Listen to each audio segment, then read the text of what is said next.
Welcome to the Living Well Church podcast, and thanks for tuning in today. Our mission as a church is to help people find faith in Jesus and a life of purpose and hope. You're about to watch a message that will challenge you, inspire you, encourage you, and most of all, point you to Jesus and the life of purpose and hope He has planned for you. So lean in and enjoy, and let God speak into your life.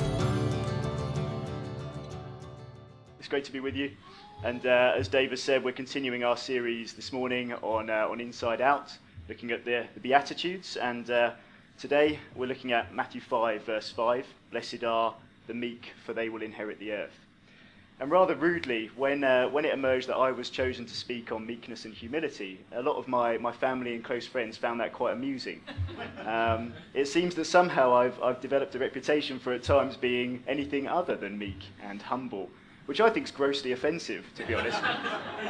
And it's caused me a lot of distress over the last few weeks. I've been thinking about what I could possibly have done to have developed this sort of reputation. And I think my cousin Joel, who I live with in London, his response was the best when I told him what I was preaching on. He just went, "The irony," and walked off.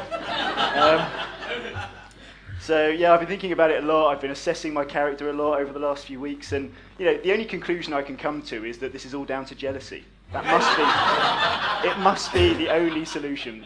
I mean, I am outrageously good looking. I'm pretty much brilliant at everything I do, so I imagine that must be why they've got this horrendous opinion of me.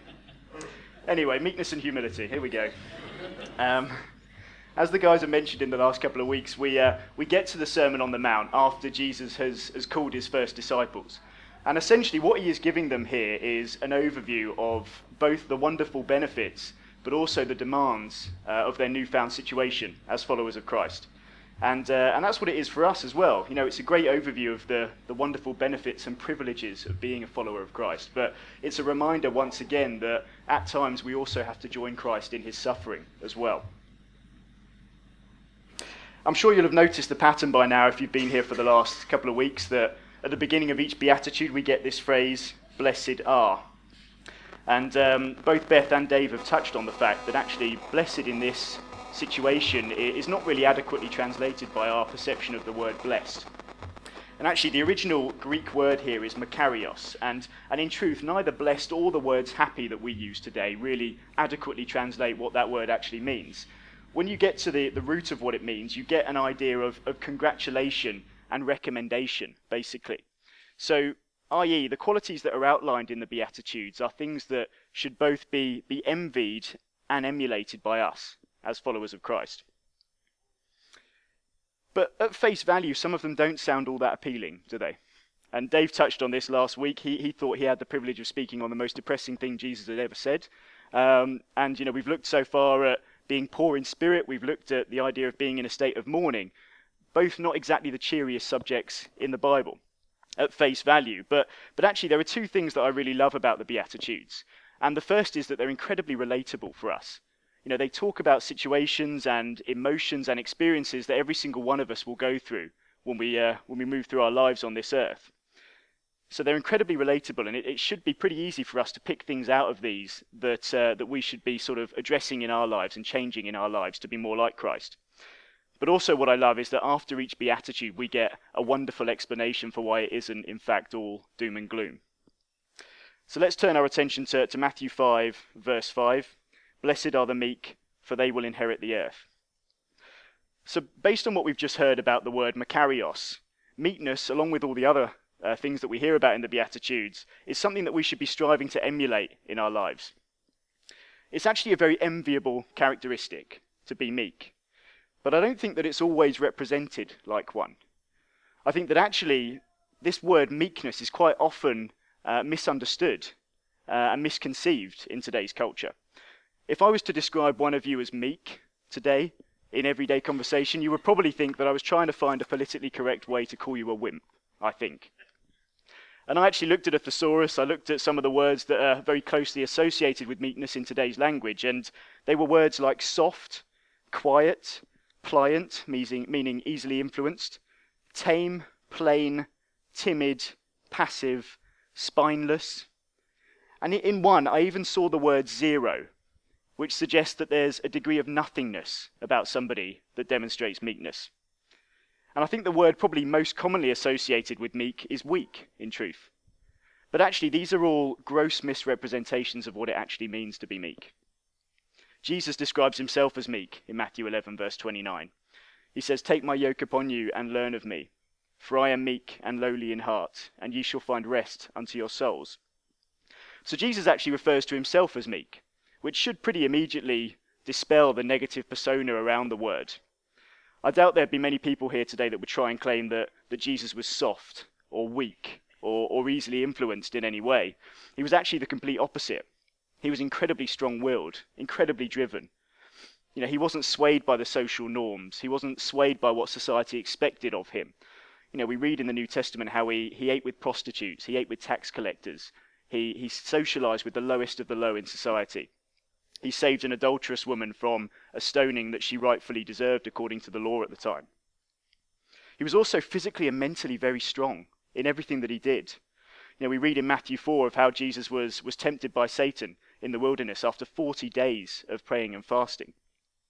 He also submitted himself to the most horrific death imaginable when it was within his power to have saved himself, in truth. And yet he refers to himself as meek. So what does the word actually mean?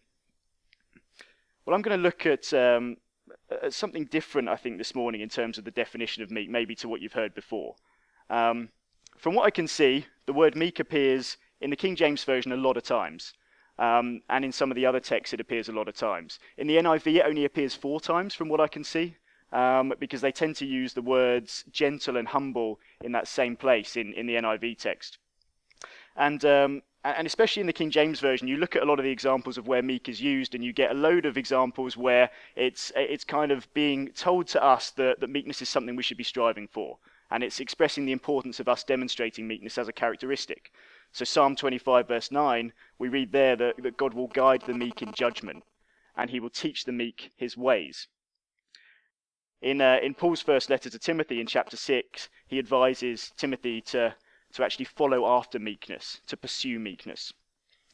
But the one use of the word that really stuck out to me when I was preparing for this morning was actually found in Zephaniah 3 verse 12. And for those of you who aren't familiar with who Zephaniah is, he was a prophet in the land of Judah during the reign of King Josiah. They estimate somewhere sort of 640 to 609 BC. And the situation in Judah at the time was that the 2 preceding kings, Ammon and Manasseh, had actually allowed the land to become rife with idol worship and worship of other gods, like Baal and Molech, for example. And basically Zephaniah brings a prophecy, warning of God's impending judgment over Judah and the holy city of Jerusalem. And he writes this in chapter 3, verse 11, "I will remove from this city those that rejoice in their pride." And then in verse 12 he says, "But I will leave within you the meek and the humble who trust in the name of the Lord." So that's the first part of the definition of meekness that I want to look at this morning. I want us to understand that a big part of meekness is actually how much do we trust in the name of the Lord today. The second part of that definition I want to look at actually comes from the ancient Greek root that we get our modern day meek word from. And this is really interesting. The word is praus, P-R-A-U-S. And it's really interesting, especially in light of those aforementioned negative connotations that we get today with the word meek, this idea of being weak, of being soft, etc. Because actually this word praus was used in ancient Greece to describe the idea of great strength that had been brought under control.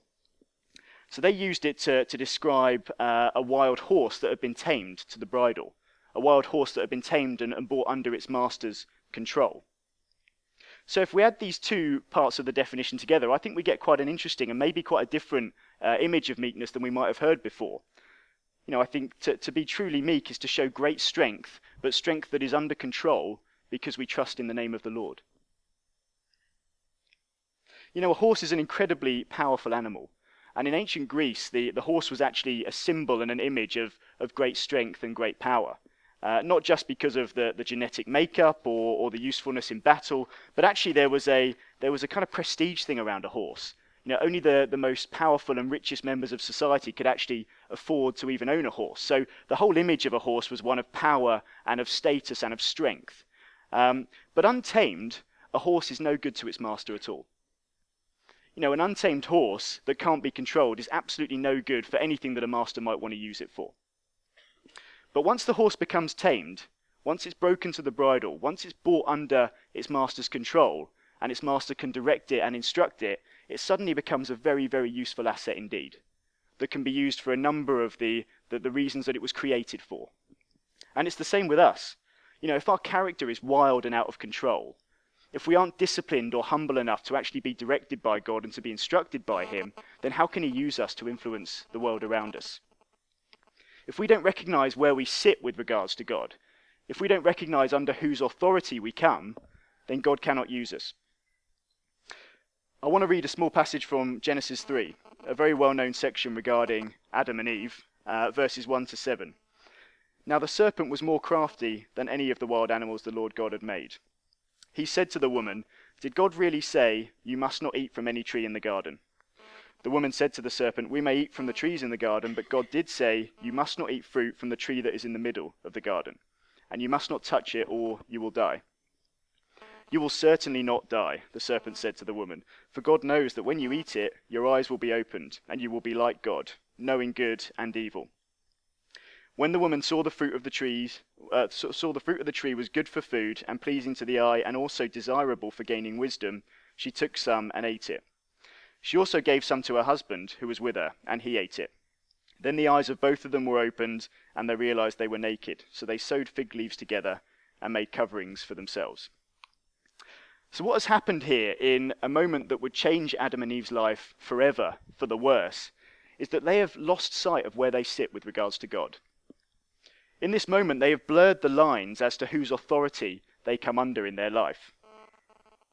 Eve says it herself. She says, "God did say you must not eat fruit from the tree that's in the middle of the garden." And so therefore, by taking it anyway, by eating it anyway, what Eve is essentially saying there is, "I know better than you in this situation, God." And because of this shift in mindset, the plans and the desires that God had for Adam and Eve couldn't come to pass, and they were actually removed from the Garden of Eden. You see, the power and the strength that God had entrusted to Adam and Eve wasn't kept in check. The free will that he gave them, the same free will that he gives us today, wasn't kept in check. And they didn't trust in the name of the Lord above their own thoughts on this situation, or above the voice of the serpent. Are there areas of your life today where you know that God is telling you to do one thing, and yet you're doing something else? Are there areas of your life today where God's word instructs one thing and yet you're doing something completely different? Where you've stopped fully trusting in the name of the Lord for that situation? Because once we start doing that, once we lose sight of where we sit with regards to God and under whose authority we come, that's when we restrict the extent to which God can use us. To give you an example, a few years ago, I was working for a previous company, and at the time I was working for a boss that I really liked and I really respected, and I felt that I was learning a huge amount from as well. And then one day there was a management change in the business, and they actually hired a new guy to run the team that I was in. And so kind of overnight, I suddenly was reporting to somebody completely different. And unfortunately, me and this individual didn't really see eye to eye. He came from a very different area of the industry that I'm in, and I felt that a lot of the things he was trying to teach me and get me to do weren't really relevant to what I was trying to achieve. I kind of fundamentally disagreed with a bunch of his methods and his philosophies. I didn't particularly get on with him at a personal level either, which probably didn't help. And then one day we had a big falling out because, it was over a commission split on a deal that we were doing. And I felt that we'd agreed one thing, and then a week later he seemed to have changed his mind and took more of the deal than I thought was fair, given the amount of work I'd put in. So we got to a point where actually this relationship became completely untenable. And I got to a point where I was so frustrated by my situation, and I was so convinced that I knew better in this situation, that actually this guy couldn't teach me anything anymore. Probably in my immaturity, and when I look back, I actually think it was my fault, this situation. But in my immaturity, I'd become so convinced that I knew better, that actually I probably lost sight of the fact that this guy had a lot more experience than me in this industry. This guy had experience of running teams before, he'd managed people before, and in truth, there probably was a bunch of stuff he could have taught me. But I'd come to a point where I thought I knew better. And because of that, I wasn't showing meekness, I wasn't showing humility, and actually, I'd start to become proud in that situation. And I think there's a real danger that in our lives and in our walks with God, we can come to the same place. When we get to a point of huge frustration, maybe it's because of seemingly unanswered prayer. Maybe we've been looking for that answer to prayer for a long time and it just isn't coming. Or life isn't panning out the way that we hoped it would do, maybe. And we can get to that point where we're so frustrated that we actually start to lose trust in the name of the Lord for that situation. We start to think that we know better in that situation, and we start to do things our way. And at that point, we're not showing meekness anymore. At that point, we have become proud. And in that passage of Zephaniah that we looked at earlier, there's a contrast made between the proud and the meek. I will remove from this city those that rejoice in their pride, but I will leave within you the meek and the humble who trust in the name of the Lord. So another way to think about meekness is as the antithesis of pride, really.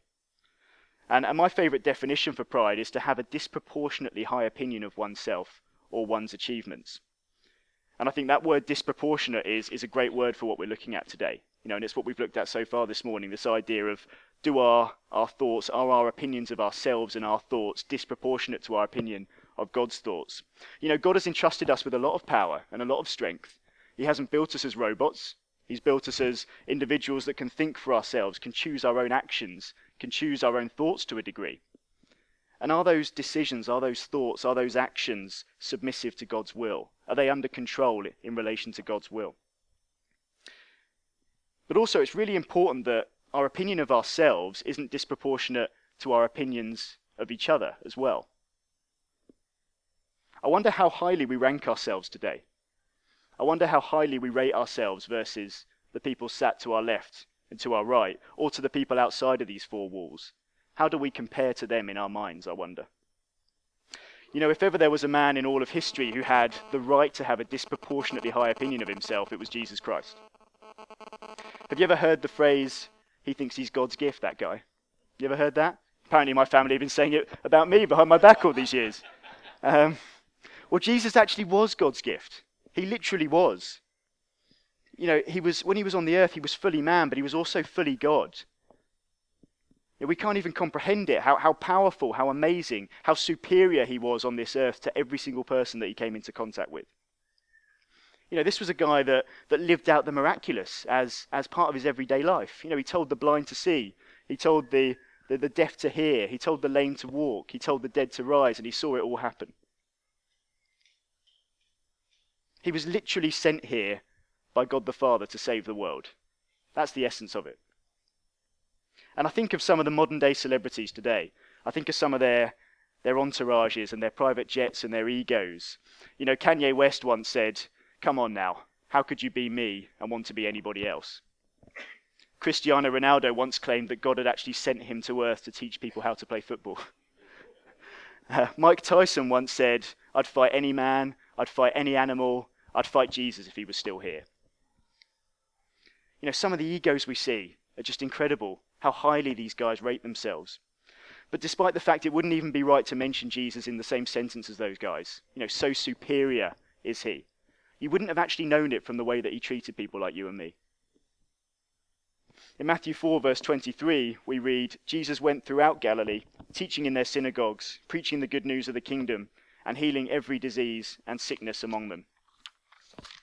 Now, I'm not having a go at celebrities here. That isn't the point of this. So this is a sweeping generalization, and it is, purely for example purposes. But how many times have you seen on TV a celebrity surrounded by adoring fans that are desperate just to get some sort of interaction with that person? Whether it's a conversation, whether it's a photo, a selfie, or or an autograph, whatever it is, and they just sort of walk on by. Or maybe they walk on by and they sign a couple just to sort of, give the impression that they care, but actually you can tell that they don't really, and all they want to do is get out of there. You can tell there's a sense of superiority there. I'm up here and you guys are down here. I've got places to be and you're stopping me getting there, is the general sort of feeling around those situations. Do you not think Jesus had places to be? But yet, we're told that he healed every single person that he came into contact with. He didn't treat any of them as less important than each other. There's one occasion where Jesus sort of does want to take himself away from all of that when he hears of John the Baptist's death. But we're told that the crowds actually follow him. And in Matthew 14, verse 14, it says that Jesus still had compassion on them and he went back and he healed their sick again. In Mark 10, we read about Bartimaeus, the blind man who calls out to Jesus from the side of the road. And we're told that when he calls out to Jesus, many in the crowd rebuked him and they told him to be quiet, as if to say, you're not important enough to talk to Jesus. You're not as worthy as we are to talk to Jesus. You know, they felt more worthy of Jesus' time and attention because they could see and he couldn't. They felt more worthy of his time and attention because they weren't beggars and Bartimaeus was. But Jesus smashes through that social hierarchy. We're told that he looks at the man directly and he restores him. I think a great example of Jesus' meekness and humility is found in the feeding of the 5,000 in Matthew 14. When the disciples suggest to Jesus that, it's getting late and they should probably let people go home to eat, as Peter Prothero pointed out a couple of weeks ago, quite possibly because they were hungry themselves. But when they point this out to Jesus, he doesn't just sort out food for himself. He doesn't just sort out food for himself and his disciples, his closest friends. He doesn't just sort out food for the highest members of society in that crowd. Jesus brings about a miracle that feeds every single person there. The wealthy, the poor, the young, the old, the married, the unmarried, the homeless, the homeowner, the beggar, the fisherman, the tax collector. He feeds every single person there. You see, Jesus didn't have a disproportionately high opinion of himself or his closest friends than he did of anybody else that he met. I wonder if we could say the same things about ourselves this morning. I'd imagine that if I were to walk through Whitfield or walk through Dover and, ask a bunch of people what their biggest frustrations are about the modern church in the UK, I think we'd see a lot of common themes coming out of that. That we're judgmental, that we're up on our high horse, that we're negative, that we're out of touch with the modern world, that we look down on people that don't share our beliefs. How do you rate yourself today versus that person you meet in the street? How do you rate yourself versus that person you sit next to at work? How important are they compared to how important you are today? Is the potential salvation of their soul enough for you to engage with that person in a meaningful, authentic way? Or does that push you into a place or a social situation or an association that you'd rather avoid? I'm going to say something fairly controversial here, but I think that one of the biggest problems with the church in the UK today is that those of us that know Jesus, those of us that have a relationship with him, can actually start to feel like we're better than those that don't. We can start to subconsciously attribute some of that to ourselves when actually it's nothing to do with us. It's all to do with how good God is. But we can start to rate ourselves a little bit too highly because of that versus people that don't know him. I've been part of this church for over 25 years now. And over that time, I've seen the various stages of our evolution as a church. Beth touched on this a couple of weeks ago, and it's something that's been on my heart for a while too. And I feel like historically, we've been a very middle-class church here. We've had lots of people from very similar walks of life, similar social backgrounds, similar financial situations, and most importantly, very, very similar experiences and expectations of what church should be. And I think we're at a stage now where that's changing. If you look around our average congregation on a Sunday now, there's a pretty big cross-section of ages, of social backgrounds, of financial situations, of family situations, and of levels of faith than we've probably ever seen before. And that's amazing. But that brings with it a constant culture change. It brings about people expressing themselves in different ways. It brings about people speaking in different ways, worshipping in different ways. And I wonder if there are some of us here that deep down don't really like that. I wonder if there are some of us here that would quite like to go back to our nice little middle-class church. I wonder how we would react this morning if a homosexual couple were to walk through those doors. Or a transvestite. Or a drug addict. Because let me tell you this, if we're going in the direction that God wants us to go in, then that's going to happen at some point. And when it does, how will we react? When it does, how will we rate ourselves against those people? When the crowd saw Bartimaeus calling out, they rebuked him. They rebuked him as less worthy because he was physically blind. And I wonder what our attitude is sometimes to those that are spiritually blind. Are they as important? Are they as worthy of our time and our attention as our nice, comfortable Christian friendship groups are? Because they should be. Because Jesus would have treated them as so. And in fact, you know what? They should probably be more important to us. Those of us that know Jesus, we're going to heaven. We know what our eternal future looks like. And they don't, so they should actually be more important to us. Something to think about. As I mentioned earlier, I think there's a bit of a stigma attached to the idea of being meek. That, to be meek is to be weak. But I actually think there's an equally present stigma around confidence as well. I think there's this idea that you can't be confident without being arrogant. But actually, when you get to the crux of what it really means to be meek and to be humble, it's got absolutely nothing to do with lacking confidence. In fact, it's quite the opposite. Have you seen those sports stars? I think Steven Gerrard would be a great example of this. Let me finish. And these sports stars that when you see them interviewed off screen, or you see them in a documentary, they come across as really shy and quite unsure of themselves. Behind the scenes, Steven Gerrard actually battles with a crippling mixture of doubt and low confidence. And Johnny Wilkinson was the same, for those rugby fans amongst us. In general society, they're not actually that sure of who they are. But yet when they step onto the pitch, something changes. Suddenly there's a huge confidence. There's a huge self-belief. There's even a swagger about them when they're on the pitch. And the reason for that is that when they step into that environment, they step onto that pitch, they know 100% what they're putting their trust in. They're putting their trust in their ability in that situation. They're putting their trust in their experience of that situation. They're putting their trust in their training, in their hard work, in their teammates. Maybe not in Steven Gerrard's case, but in certain other cases in their teammates. And in that situation, they know 100% what their trust is based on, and that's where their confidence comes from. Was Jesus lacking confidence? Did Jesus lack conviction or backbone? Of course he didn't. But Jesus knew where his confidence came from. The Son can do nothing by himself. He can do only what he sees the Father doing. John 5, verse 19. For I did not speak on my own, but the Father who sent me commanded me to say all that I have spoken. John 12, verse 49.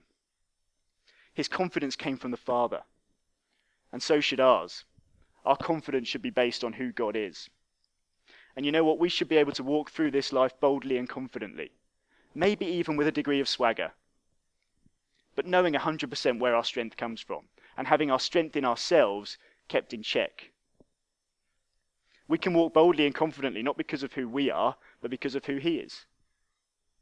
And I want to dispel any notion this morning that you can't be a confident person and also a meek person. The problem comes when we become proud.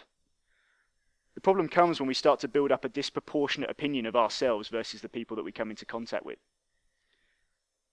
The problem comes when we start to rate ourselves higher than the people that we come into contact with, whether they're inside or outside of faith, whether they're inside or outside of these four walls. When our desires and our preferences become more important than those of the people around us, and when we start to rank ourselves in a different league to those people, that's when we've got a serious problem. The end of that beatitude, blessed are the meek, for they will inherit the earth. It's often interpreted in many ways. Many people believe it's a slight variation on verse 3, theirs is the kingdom of heaven. The German theologian Albert Schweitzer believes that these two verses actually represent the two varying opinions at the time of what would happen in the end times. Some believe that the believers would rise up to meet God in the sky. Some believe that God would come down and rule on a new earth. But there's definitely a reference there to our eternal salvation and our eternal communion with God. The Message version actually says that the meek will find yourselves proud owners of everything that can't be bought. But in addition to that, when I read this verse in the context of where we are as a church and what we're trying to do, I see a different meaning as well.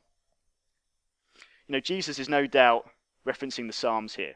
In Psalm 37 verse 11, we read, "Blessed are the meek, for they will inherit the land." And it leads me to think about the land that we're trying to inherit here in Whitfield and in Dover. The land that we're trying to take for Jesus, the souls that we're trying to save for Jesus, this town that we're trying to win for Jesus. And if we're going to do it, then meekness is absolutely essential in our approach. We need to be able to fully trust in the name of the Lord above all other things, and fully trust him in what he's asking us to do as a church. But also we need to make sure that we are perceived by everybody out there as gentle, as loving, and as humble. Not as judgmental, not as superior, and not with a disproportionate opinion of ourselves or our church. They don't need somebody to look down on them. That's not what they need. They need somebody to show them Jesus. And if any of this has struck a chord with you this morning and you want someone to pray with you afterwards, then there'll be an opportunity for that. Perhaps you find that definition of meekness really challenging, to show great strength that's under control because you trust in the name of the Lord. Maybe there are areas of your life this morning that aren't under control.